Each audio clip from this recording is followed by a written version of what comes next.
Okay, Auzubillahiminash-shaytanir-rajim, Bismillahir-Rahmanir-Rahim, lecture number 19, first year, chapter number 7, oscillation में हम थे।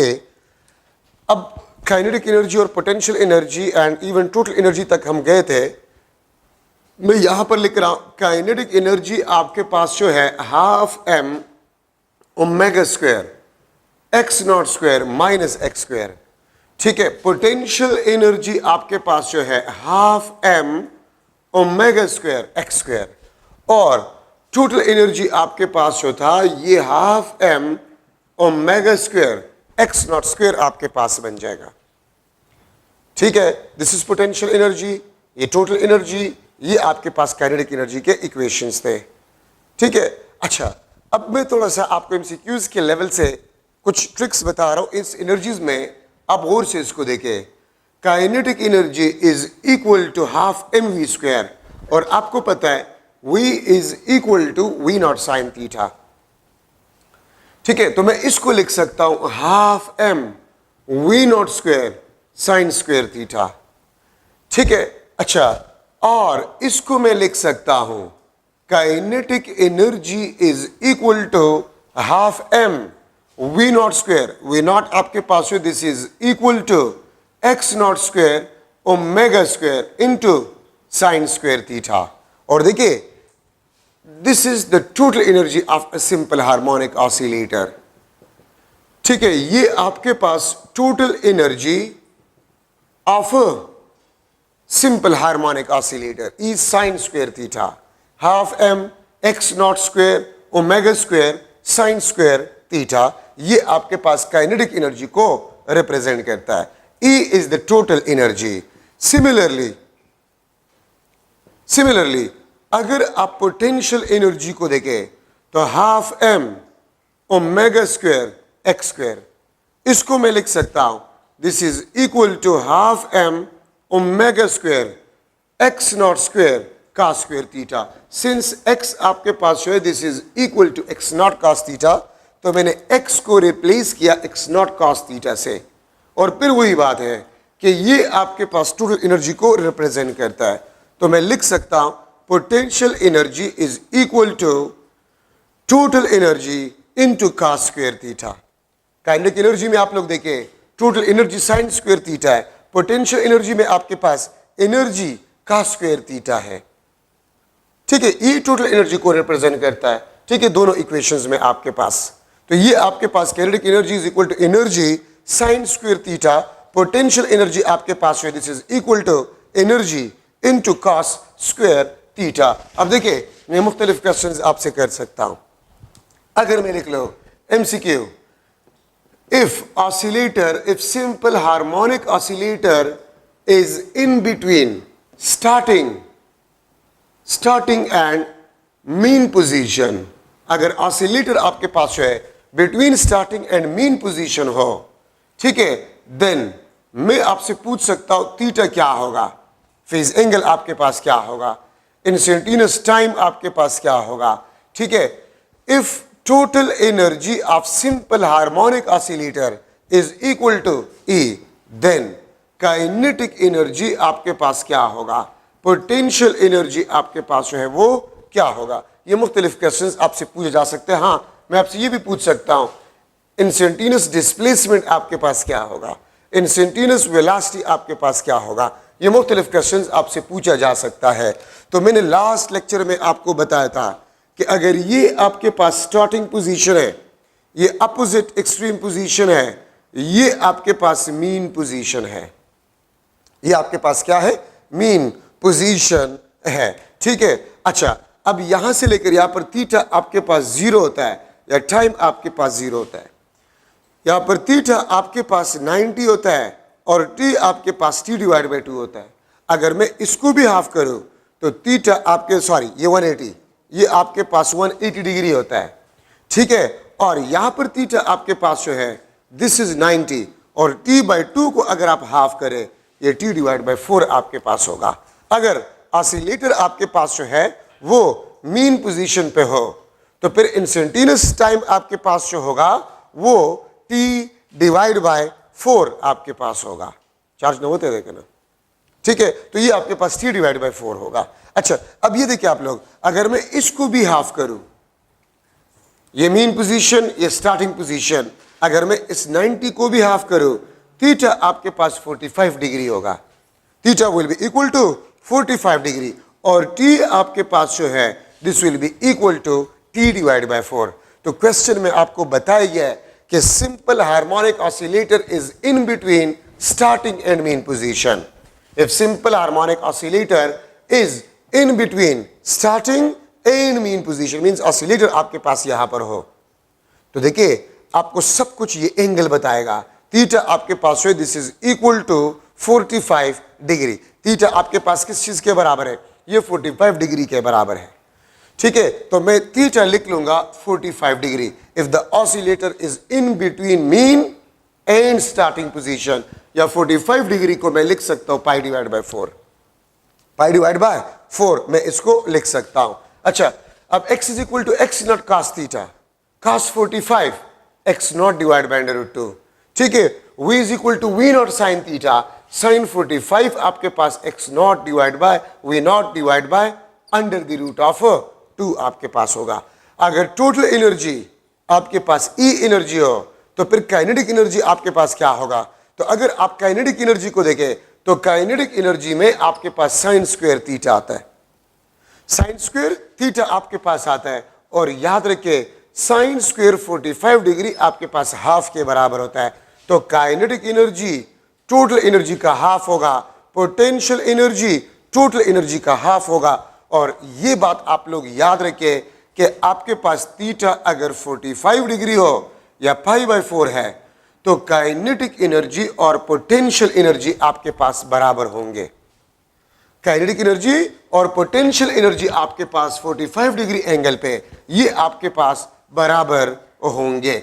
ठीक है, मैंने यहां पर लिखा था आपको कि cos स्क्वायर 45 डिग्री वो भी हाफ है, साइन स्क्वायर 45 डिग्री वो भी आपके पास हाफ है। So kinetic energy is equal to half of a total energy. ठीक है, हाफ ऑफ टोटल एनर्जी के बराबर होगा। तो 45 डिग्री पे या पाई बाई 4 पे काइनेटिक एनर्जी और पोटेंशियल एनर्जी आपके पास बराबर होगा। अब देखिए टाइम हमने किस तरह मालूम करना है, टाइम हमने किस तरह मालूम करना है? तो आसान तरीका है, थीटा आपके पास है this is equal to omega T, this is equal to 2 pi divide by T into small T, 2 pi divide by capital T into small T. Theta आपके पास पाई डिवाइड बाई 4 है, यहां पर मैंने लिखा है। ठीक है, आपके पास थीटा 45 या पाई डिवाइड बाय 4, तो 2 pi divide by T into small t, pi और पाई आपके पास कैंसिल हो जाएगा। ठीक है, और 2 यहां पर आ जाएगा, t divide by 8 is equal to instantaneous time. तो इंस्टेंटेनियस टाइम आपके पास जो है वो किस चीज के बराबर होगा? वो t डिवाइड बाय 8 के बराबर होगा, 1/8 times of the time period of simple harmonic oscillator. ठीक है, थीटा 45 डिग्री है। याद रखिए अगर oscillator in between starting and mean position हो तो थीटा 45 डिग्री होगा। अगर ऑसिलेटर यहां पर हो तो ये between mean and opposite extreme कहलाता है। यहां पर थीटा आपके पास जो है ये बराबर होगा 135 डिग्री। थीटा आपके पास किस चीज के बराबर होगा? ठीक है, 135 डिग्री के बराबर होगा। तो अगर oscillator between mean and starting position हो, अगर ऑसिलेटर बिटवीन मीन और अपोजिट एक्सट्रीम हो, ठीक है, अगर ऑसिलेटर आपके पास जो है between opposite extreme and mean, यहां पर एंगल आपके पास होगा ये 180 के साथ 45 ऐड करे 225 डिग्री, और ये आपके पास 270 होगा यहां पर मीन पे, 270 के साथ अगर आप 45 ऐड करें ये 315 डिग्री आपके पास होगा। तो अगर ऑसिलेटर बिटवीन स्टार्टिंग और मीन हो, अगर oscillator between mean and opposite extreme हो, यहां पर अगर oscillator on a way back, जब वापस आएगा ऑसिलेटर तो फिर इसके साथ हम वे बैक लिखेंगे 180 डिग्री के बाद, 180 डिग्री के बाद हम जरूर लिखेंगे वे बैक। तो if the oscillator is on a way back between opposite extreme and mean, if the oscillator is on a way back between starting and mean, means यहां पर 315 डिग्री पे। तो याद रखिए इन 4 पॉइंट्स पे आपके पास काइनेटिक एनर्जी और पोटेंशियल एनर्जी बराबर होगा 45, 135, 225 और ये आपके पास 315 डिग्री। ठीक है, तो इस पे आपके पास काइनेटिक एनर्जी और पोटेंशियल एनर्जी बराबर होंगे। ठीक है, बाकी किसी भी पॉइंट पे काइनेटिक एनर्जी और पोटेंशियल एनर्जी बराबर नहीं होंगे। तो अगर आपसे कोई पूछे कि एक ऑसिलेशन में कितनी दफा काइनेटिक एनर्जी और पोटेंशियल एनर्जी बराबर होंगे, तो एक ऑसिलेशन में 4 दफा काइनेटिक एनर्जी और पोटेंशियल एनर्जी बराबर होते हैं। ठीक है, इस पोजीशन पे, इस पोजीशन पे, इस पोजीशन पे और इस पोजीशन पे। ठीक है, यहां पर जो टाइम आपके पास है ये t डिवाइड बाई 8 है, ये आपके पास 2t बाई 8, ये 3t डिवाइड बाई 8 है, ये 4t बाई 8 है, ये आपके पास 5t डिवाइड बाई 8, ये 6t बाई 8, ये आपके पास 7t डिवाइड बाई 8। तो t बाई 8 पे, 3t बाई 8 पे, 5t बाई 8 पे और 7t डिवाइड बाई 8 पे आपके पास काइनेटिक एनर्जी और पोटेंशियल एनर्जी बराबर होते हैं। ठीक है, ये मैं आपको बता रहा हूं बिटवीन स्टार्टिंग एंड मीन, ये पॉइंट। और अगर यहां पर है on away break between mean and starting, on away break between mean and starting position आपके पास ही होगा। अच्छा, अब अगर मैं एक और एमसीक्यू लिख लो, if velocity is equal to half of the maximum velocity, if velocity आपके पास जो है this is equal to half of a maximum velocity, half of a maximum velocity, then मैं आपसे पूछ सकता हूं x क्या होगा, फेज डिफरेंस क्या होगा, इंस्टेंटेनियस टाइम क्या होगा। If total energy is equal to E, total energy आपके पास E है, तो काइनेटिक एनर्जी आपके पास क्या होगा, पोटेंशियल एनर्जी आपके पास क्या होगा। ये मुख्तलिफ क्वेश्चंस आपसे पूछे जा सकते हैं। ठीक है, तो देखिए सिंपल, यहां से आपको तमाम क्वेश्चंस के आंसर मिलेंगे। V आपके पास किस चीज के बराबर है, V not sine theta, V is equal to V not into sine theta. ठीक है, अगर थीटा आपके पास, देखिए मैं थीटा क्या रख लूं कि साइन थीटा आपको हाफ रिजल्ट दे, क्योंकि यहां पर हाफ है, तो याद रखिए थीटा आपके पास 30 डिग्री, और 30 डिग्री का मतलब आपके पास होते पाई बाई 6, पाई बाई 6। तो याद रखिए if the velocity of simple harmonic oscillator is half of the maximum velocity, then the phase angle will be equal to 30 degree या पाई बाई 6। देखिए ना, v is equal to V not divide by 2, इसमें it mean sine theta नहीं है, it means sine theta आपके पास नहीं है। तो साइन थीटा किस एंगल पे आपको हाफ वैल्यू देता है, 30 डिग्री पे या पाई डिवाइड बाई 6 पे आपको ये हाफ वैल्यू देता है। तो देखिए अब x is equal to x not cos theta है, तो मैं अब cos थीटा को लिखूंगा cos 30, और cos 30 आपके पास जो है वो किस चीज के बराबर है, cos 30 आपके पास बराबर है under the root of 3 divide by 2 times of x naught, under root 3 divide by 2 times of x naught, या 0.86 times of x naught, 0.86 times of x naught के बराबर आपके पास होगा। ठीक है, अच्छा इंस्टेंटेनियस टाइम मालूम करना है, तो मैंने आपको बताया था कि थीटा आपके पास 2 pi divide by capital T into small t, theta क्या है पाई बाई 6 है, 2 pi divide by capital T into small t, pi pi cancel, t आपके पास बन गया capital T divide bye 12, capital T divide bye 12। ठीक है, ये आपके पास इंस्टेंटेनियस टाइम आ जाएगा, ये आपके पास T डिवाइड बाय 12। ठीक है, अच्छा काइनेटिक एनर्जी में मैंने कुछ देर पहले आपको बताया था कि kinetic energy is equal to total energy into sine square theta. अगर आपसे बोल रहा है कि काइनेटिक एनर्जी में साइन स्क्वायर थीटा होगा कि कॉस स्क्वायर थीटा होगा, तो इसका आसान तरीका है, काइनेटिक एनर्जी में वेलोसिटी होता है और वेलोसिटी में साइन है, तो इसलिए इसमें साइन स्क्वायर थीटा होगा। Potential energy is equal to E into cos square theta. Potential energy आपके पास जो है this is equal to E into cos square theta. तो साइन स्क्वायर थीटा किस चीज के बराबर होता है आपके पास, साइन स्क्वायर थीटा आपके पास जो है, अगर आप थीटा पुट कर ले तो साइन स्क्वायर 30 आपके पास 1/4 के बराबर है, तो काइनेटिक एनर्जी आपके पास E डिवाइड बाई 4 होगा। ठीक है, और पोटेंशियल एनर्जी आपके पास 3E डिवाइड बाई 4 होगा, क्योंकि कॉस स्क्वायर 30 3E बाई 4 होता है, साइन स्क्वायर 30 वो E डिवाइड बाई 4 होता है। ठीक है, तो तमाम क्वेश्चंस के आंसर जो है वो आपको मिल गए। अगर मैं आपसे पूछूं कि एक ऑसिलेशन में काइनेटिक एनर्जी और पोटेंशियल एनर्जी कितनी दफा बराबर है? 4 दफा। अगर मैं आपसे पूछूं कि एक ऑसिलेशन में काइनेटिक एनर्जी और पोटेंशियल एनर्जी कितनी दफा मैक्सिमम है, तो 2 दफा काइनेटिक एनर्जी और पोटेंशियल एनर्जी एक ऑसिलेशन में मैक्सिमम होता है। ठीक है, तो ये आपके पास जो है इंपॉर्टेंट डिस्कशन है इन अ सिंपल हार्मोनिक मोशन। ठीक है, और मैं फिर आपको थोड़ा सा बताता चलूं, ये लास्ट में फिर मैं एक्सप्लेन कर रहा हूं, अगर किसी को समझ नहीं आया तो दोबारा मैं कह रहा हूं। ए प्राइम दिस इज ए, ये मीन, ये आपके पास मीन। आप एक ऑसिलेशन को 2 हाफ में डिवाइड कर सकते हैं। ये हाफ ऑसिलेशन, तो हाफ ऑसिलेशन का टाइम क्या होगा? t/2। t/2 को हाफ करें, ठीक है, t/4 ये इंस्टेंटेनियस टाइम होगा। आप 4 इक्वल पार्ट्स में भी इसको डिवाइड कर सकते हैं। ये t/4, ये 2t/4, ये आपके पास 3t/4, ये आपके पास 4t/4। ठीक है, अच्छा, मैं इसको फर्दर और भी हाफ कर सकता हूं।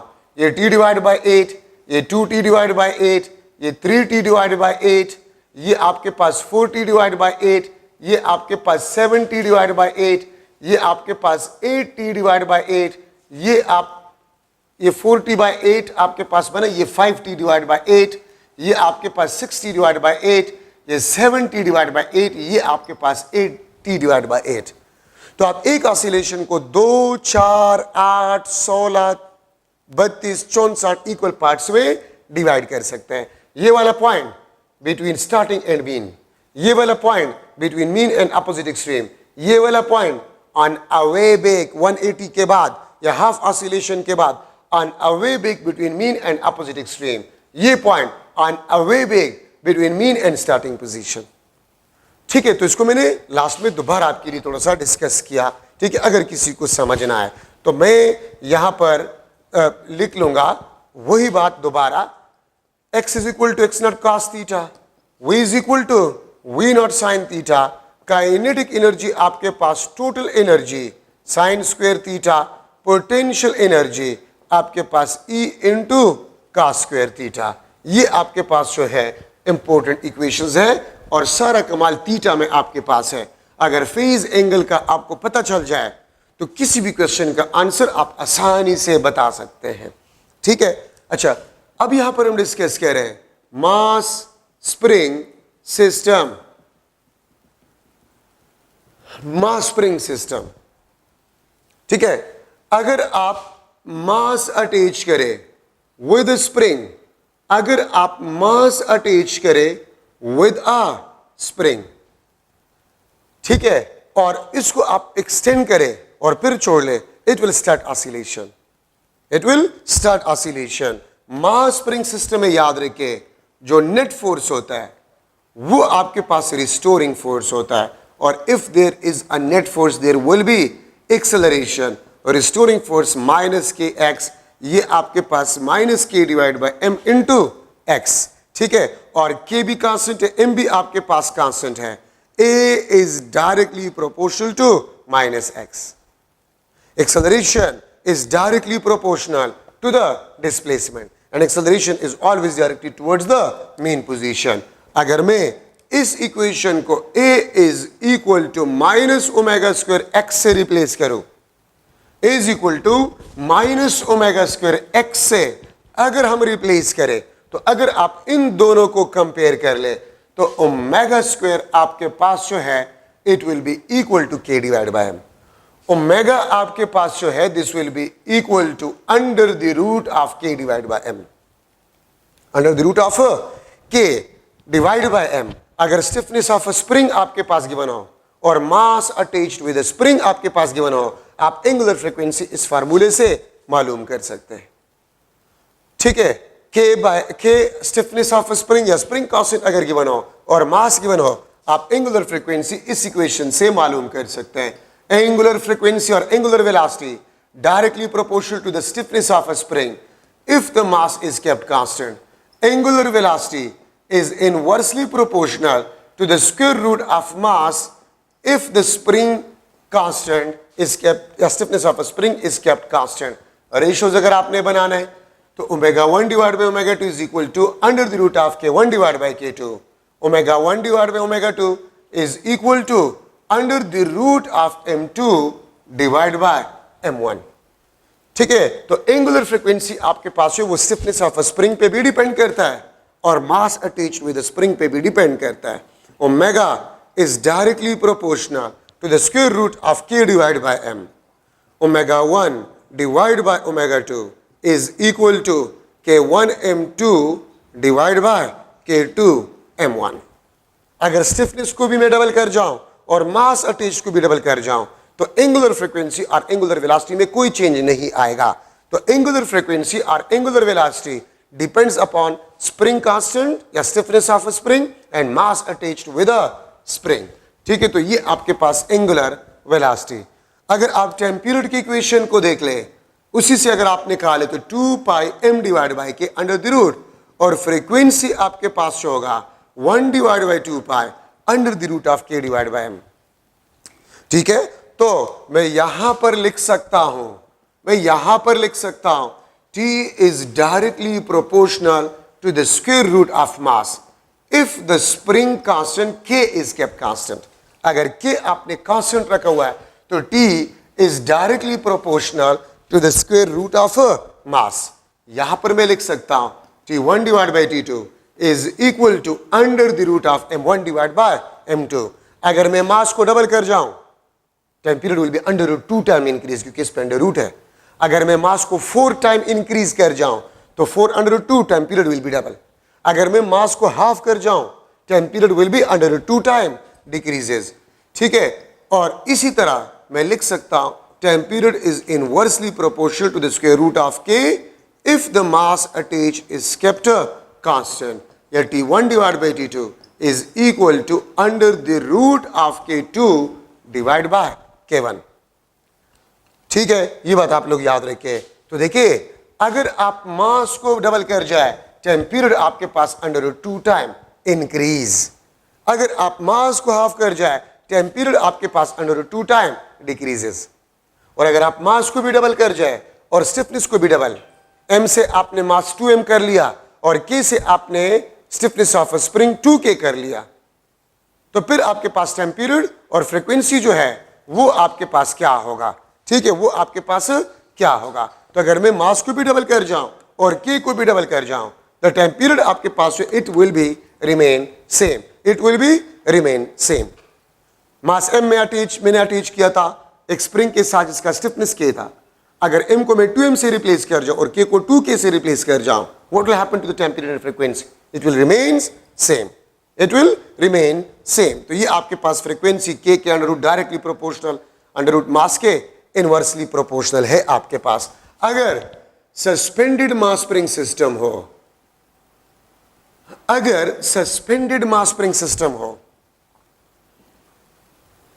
ठीक है, सस्पेंडेड मास स्प्रिंग सिस्टम आपके पास है, सस्पेंडेड मास स्प्रिंग सिस्टम। तो ये देखिए, ये आपके पास इसका वेट है, ये आपके पास रिस्टोरिंग फोर्स है। ये आपके पास वेट, ये आपके पास रिस्टोरिंग फोर्स। ठीक है, तो एक बात याद रखिए, आपके पास सस्पेंडेड मास स्प्रिंग सिस्टम में रिस्टोरिंग फोर्स आपके पास है वो वेट के बराबर है कि x आपके पास है this is equal to mg। कि x आपके पास जो है this will be equal to mg। मैं यहां से लिख सकता हूं k divide by m is equal to g divide by x। और यहां से मैं ये भी लिख सकता हूं k आपके पास है this is equal to mg या वेट डिवाइड बाय x, पहली बात तो ये है सस्पेंडेड मास स्प्रिंग सिस्टम में जो वेट आप लोगों ने सस्पेंड किया होता है वही रिस्टोरिंग फोर्स होता है। अगर आपने 10 न्यूटन वेट सस्पेंड किया है तो आपके पास रिस्टोरिंग फोर्स जो है वो भी 10 न्यूटन आपके पास होगा। ठीक है, और अगर आपने 20 न्यूटन वेट को सस्पेंड किया है, 20 न्यूटन वेट को अगर आप लोगों ने सस्पेंड किया है तो रिस्टोरिंग फोर्स आपके पास 20 न्यूटन होगा। ठीक है, तो restoring force is equal to weight. ठीक है, अच्छा, अगर आपको यह बताया गया हो कि वेट W सस्पेंडेड है विद स्प्रिंग और उसने 1 सेंटीमीटर एक्सटेंशन प्रोड्यूस किया, what will be the spring constant? तो वेट को आप एक्सटेंशन प्रोड्यूस पे डिवाइड करें, अगर आपने 20 न्यूटन वेट सस्पेंड किया और extension produces in a spring is 1 centimetre, what will the stiffness of a spring? तो अगर वेट 10 न्यूटन है, एक्सटेंशन 1 सेंटीमीटर, तो सेंटीमीटर को आपने मीटर में कन्वर्ट करना होगा। ये आपको स्टिफनेस ऑफ अ स्प्रिंग देगा। ऐसा ना हो कि आप इसको न्यूटन में लें और इसको सेंटीमीटर में। न्यूटन स्टैंडर्ड सिस्टम में होता है, सेंटीमीटर सीजीएस में, तो आपने सेंटीमीटर को मीटर में कन्वर्ट करना होगा। ये आपको स्प्रिंग कांस्टेंट देगा। और याद रखिए K डिवाइड बाय M और G डिवाइड बाय X ये आपके पास जो है बराबर होता है। तो देखिए K divide by M, K by M को मैं रिप्लेस कर लूंगा 1 divide by 2 pi under the root of K by M, तो मैं इसको रिप्लेस कर लूंगा G डिवाइड बाय X से, और टाइम पीरियड आपके पास होगा 2 pi under the root of X divide by G, T is equal to 2 pi under the root of X divide by G। तो ये आपके पास सस्पेंडेड मास स्प्रिंग सिस्टम की इक्वेशंस है। अगर आप लोग उसे भूल रहे तो टाइम सिंपल पेंडुलम की इक्वेशंस आपको याद होंगे। Time period is equal to 2 pi under root L by G, तो L के बजाय X है, और X में फिर बता रहा हूं एक्सटेंशन प्रोड्यूसेस इन अ स्प्रिंग, एक्सटेंशन प्रोड्यूसेस इन अ स्प्रिंग। तो ये आपके पास X बाई G, ये सस्पेंडेड मास स्प्रिंग सिस्टम के आपके पास जो है इक्वेशंस है। यहां से देखिए K by M is equal to G by X, अगर आप इसको उल्टा करें M बाई K, ये आपके पास X डिवाइड बाय G होगा। M डिवाइड बाय K अगर आप करें, ये आपके पास होगा X डिवाइड बाय G। तो ये भी आपके पास टाइम पीरियड और फ्रीक्वेंसी के इक्वेशंस है। ठीक है, मास स्प्रिंग सिस्टम में एक चीज आप लोगों ने देख लिया कि टाइम पीरियड और फ्रीक्वेंसी वो एम्पलीट्यूड से इंडिपेंडेंट होता है। ठीक है, हम इक्वेशन M बाय K और K बाय M जो है उस इक्वेशंस में एम्पलीट्यूड से आपके पास इंडिपेंडेंट होता है, सिर्फ मास और स्टिफनेस ऑफ स्प्रिंग पे ये डिपेंड करता है। ठीक है, अच्छा अब यहां पर एक इंपॉर्टेंट कंसेप्ट मैं डिस्कस कर रहा हूं, इंपॉर्टेंट कंसेप्ट है यहां पर। अक्सर आपने मुख्तलिफ बुक्स में देखे होंगे कि एक स्प्रिंग था जिसका लेंथ L था, ठीक है, उसके साथ हमने मास M अटैच किया, टाइम पीरियड T था और फ्रीक्वेंसी F था। अगर मैं उस स्प्रिंग को 2 इक्वल हिस्सों में तकसीम करूं और एक हिस्से के साथ मैं सेम मास अटैच करूं, what will be the time period and frequency?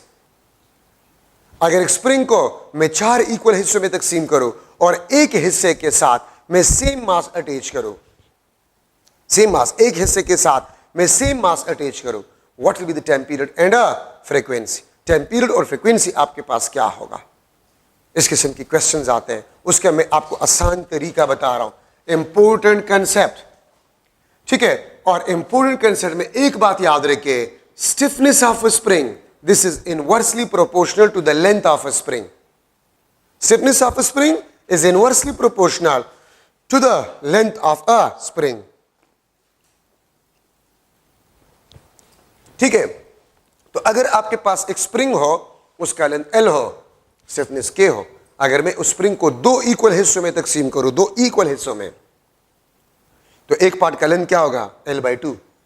Length एक पार्ट का हाफ हो जाएगा, तो एक पार्ट का स्टिफनेस 2K, डबल हो जाएगा आपके पास।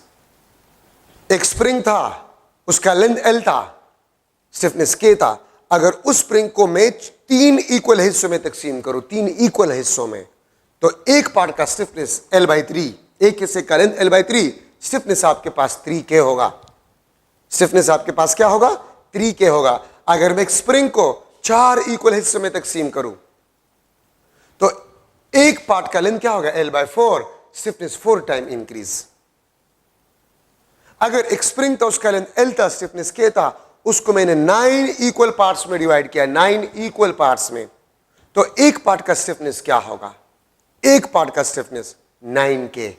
Length 9 time decrease, stiffness will B 9 time increase.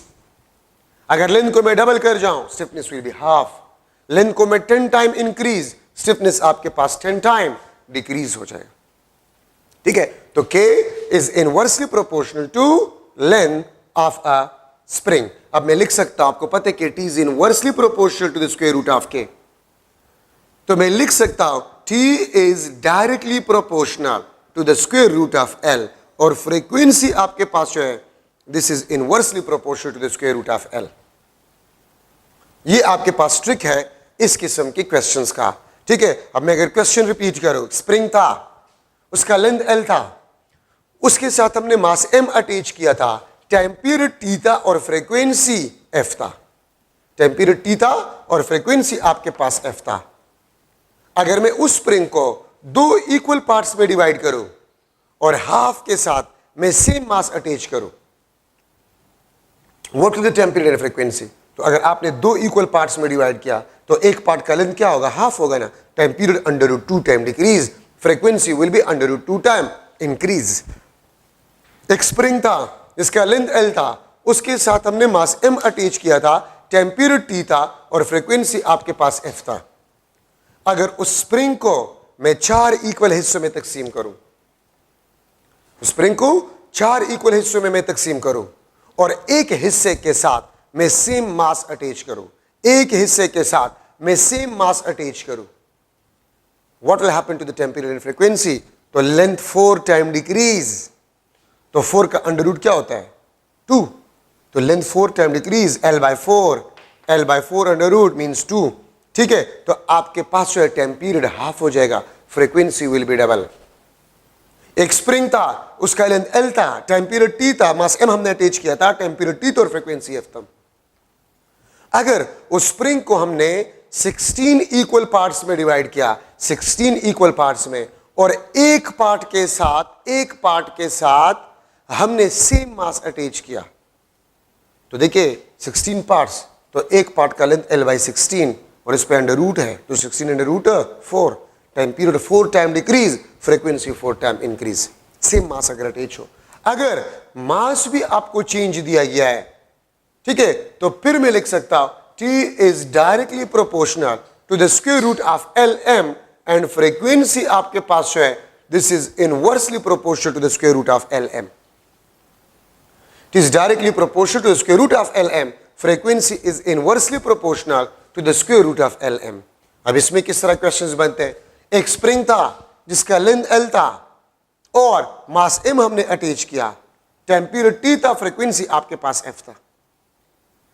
अगर मैं स्प्रिंग को दो इक्वल हिस्सों में तकसीम करूं, और एक पार्ट के साथ मैं अब हाफ मास अटैच करूं, मतलब मास भी आपके पास हाफ, लेंथ भी आपके पास हाफ, ठीक है, अंडर रूट 2 2 जा 4 और 4 under root 2, time period half हो जाएगा, फ्रीक्वेंसी विल बी डबल। अगर मैं इस तरह लिख लो कि स्प्रिंग था, उसका लेंथ L था, मास M हमने अटैच किया था, टाइम पीरियड T था और फ्रीक्वेंसी F था। अगर मैं स्प्रिंग को दो इक्वल हिस्सों में तकसीम करूं, दो इक्वल हिस्सों में तकसीम करूं और एक हिस्से के साथ मैं 2M मास अटैच करूं, पहले M था अब 2M था, तो L by 2 और एक पार्ट के साथ 2M, 2 to cancel, it means time period और frequency will be remain same. तो ये आपके पास T is directly proportional to the square root of LM and frequency आपके पास जो है this is inversely proportional to the square root of LM। ठीक है, अच्छा, तो ये आपके पास इंपॉर्टेंट कंसेप्ट है मास स्प्रिंग सिस्टम में। अब यहां पर मैं लिख रहा हूं combination of springs।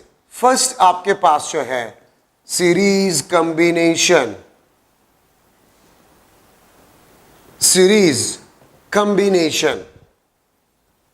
ठीक है, सीरीज कॉम्बिनेशन में आपके पास जो था, ये आपके पास स्टिफनेस K1 था, ये आपके पास स्टिफनेस क्या था? K2। दो स्प्रिंग्स है, उसको हमने सीरीज में कनेक्ट कर लिया। तो एक बात याद रखिए, सीरीज में अगर आप नंबर ऑफ स्प्रिंग्स को बढ़ाते हैं तो लेंथ बढ़ते हैं ना, और अगर लेंथ बढ़ते स्टिफनेस कम होता है। तो मुझे पता चल गया कि सीरीज में मैं नंबर ऑफ स्प्रिंग्स को अगर बढ़ाऊंगा, length will increase, stiffness will decrease. Stiffness आपके पास है वो डिक्रीज होगा, वहां पर पहले से मैं ये रिलेशन लिख चुका हूं। तो डिक्रीज के लिए formula 1 divided by KT is equal to 1 divided by K1 plus 1 divided by K2. The sum of reciprocal of the stiffness of a springs, the sum of reciprocal of the stiffness of a spring will be equal to the reciprocal of the total stiffness. Reciprocal of a total stiffness. Sum the sum of reciprocal of the stiffness will be equal to the reciprocal of the total stiffness. ठीक है, अगर मैं लिख लो for n springs, तो 1 divided by kt is equal to summation I start from 1 to n 1 divided by ki. और अगर मैं लिख लो for n same springs,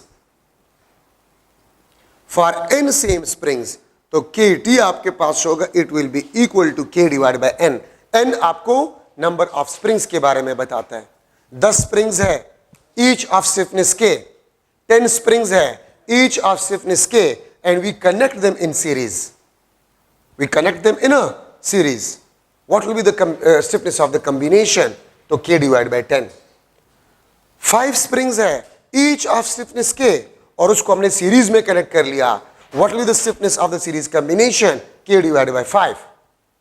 k divided by 5 आपके पास होगा. ठीक है, तो ये आपको टोटल स्टिफनेस के बारे में बताएगा. kt is equal to k divided by n. तो ये इन सेम स्प्रिंग्स के लिए कॉम्बिनेशन, और अगर डिफरेंट हो तो फिर वो फार्मूला.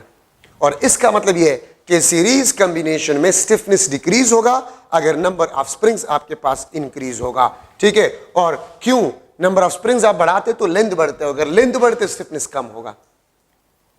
तो जो फार्मूला आपने पैरेलल कॉम्बिनेशन ऑफ रेजिस्टेंस में पढ़ा है टोटल रेजिस्टेंस को मालूम करने के लिए, उसी तरह रेसिप्रोकल वाला फार्मूला आप सीरीज कॉम्बिनेशन ऑफ स्प्रिंग्स के लिए इस्तेमाल करेंगे. ठीक है, अच्छा, अब अगर मैं लिख लो पैरेलल कॉम्बिनेशन,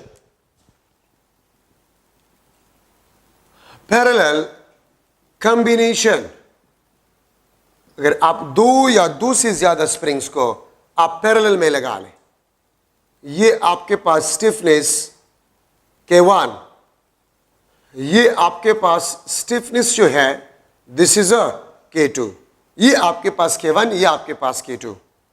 ठीक है, अगर पैरेलल में आप इसको कनेक्ट करें तो याद रखिए स्टिफनेस इंक्रीज होगा. पैरेलल कॉम्बिनेशन में the sum of the stiffness of all the springs will be equal to the total stiffness. अगर मैं लिख लो फॉर n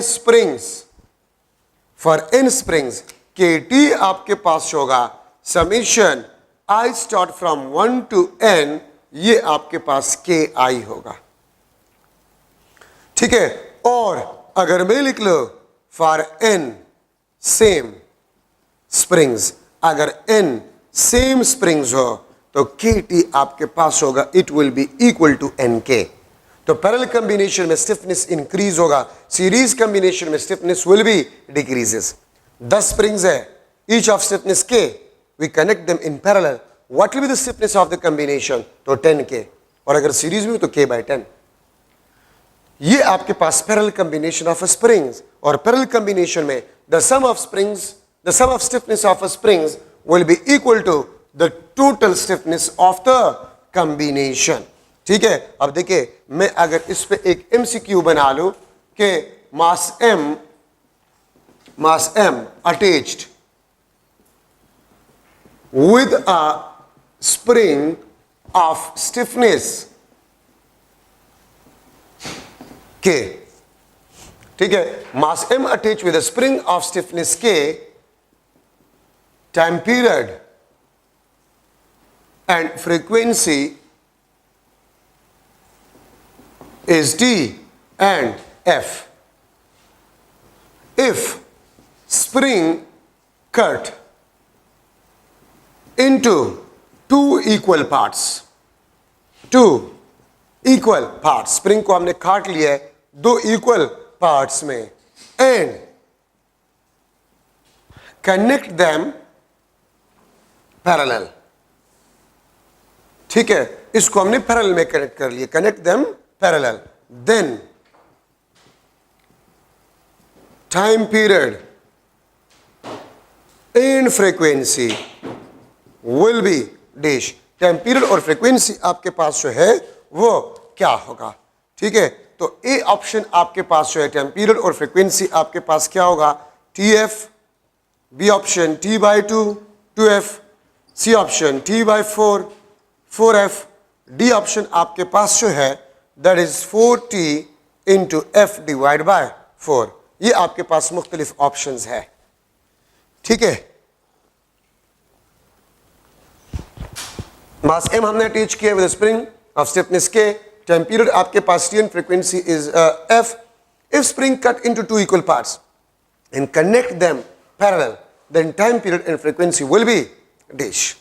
अब देखिए, अगर आपने स्प्रिंग को दो हिस्सों में काट ली, ये आपके पास स्प्रिंग था, ये स्प्रिंग था, इसका स्टिफनेस k था, अगर इसको आपने दो इक्वल हिस्सों में तकसीम किया, इस एक पार्ट का स्टिफनेस 2k, इस पार्ट का 2k, और टोटल स्टिफनेस क्या बन जाएगा, 4k आपके पास बन जाएगा, ठीक है। 2k इसका स्टिफनेस होगा, 2k आपके पास इसका होगा, तो 2k plus 2k total stiffness आपके पास 4k बन जाएगा।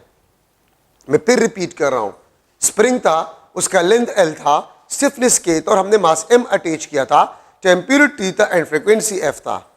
अगर स्प्रिंग को हम दो इक्वल हिस्सों में तकसीम करें और उन दोनों को हम पैरेलल में कनेक्ट करें, तो अगर दो इक्वल हिस्सों में तकसीम करें तो एक का स्टिफनेस 2k होगा, तो 2k एक का, 2k दूसरे का, तो स्टिफनेस आपके पास क्या बन जाएगा, 4k आपके पास बन जाएगा। इसका मतलब स्टिफनेस 4 टाइम इंक्रीज, तो आपने पढ़ा है t is inversely proportional square root of k, ठीक है। तो स्टिफनेस अगर 4 टाइम इंक्रीज, टाइम पीरियड आपके पास half and frequency will be double. Time period आपके पास क्या हो जाएगा, हाफ हो जाएगा, और फ्रीक्वेंसी आपके पास है वो डबल हो जाएगा, ठीक है। तो t डिवाइड बाई 2, और ये आपके पास बन जाएगा 2f। ये आपके पास पैरेलल कॉम्बिनेशन में एक एमसीक्यू आपके पास बन गया। और देखिए, अगर मैं इस पैरेलल को चेंज करूं, अगर मैं इस पैरेलल को चेंज करूं और इसको मैं सीरीज लूं, सीरीज, तो फिर ये आंसर नहीं होगा।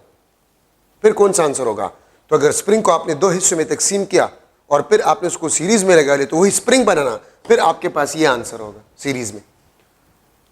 स्प्रिंग को आपने दो हिस्से में तकसीम किया और फिर आपने सीरीज में लगा लिया, तो वही स्प्रिंग है ना। Time period and frequency will be remain same, आपके पास टाइम पीरियड और फ्रीक्वेंसी सेम होगा। अगर मैं यही क्वेश्चन करूं, 3 इक्वल पार्ट्स में अगर आप डिवाइड करें, तो 3 इक्वल पार्ट्स में और फिर पैरेलल में लगा लें, तो हर एक पार्ट का स्टिफनेस 3k होगा, तो 3k plus 3k plus 3k 9k stiffness होगा। Time period 3 time decrease, frequency 3 time increase हो जाएगा, ठीक है। So these are some model MCQ in the mass spring system. ये मास स्प्रिंग सिस्टम में आपके पास जो है ये मॉडल एमसीक्यू बन गए।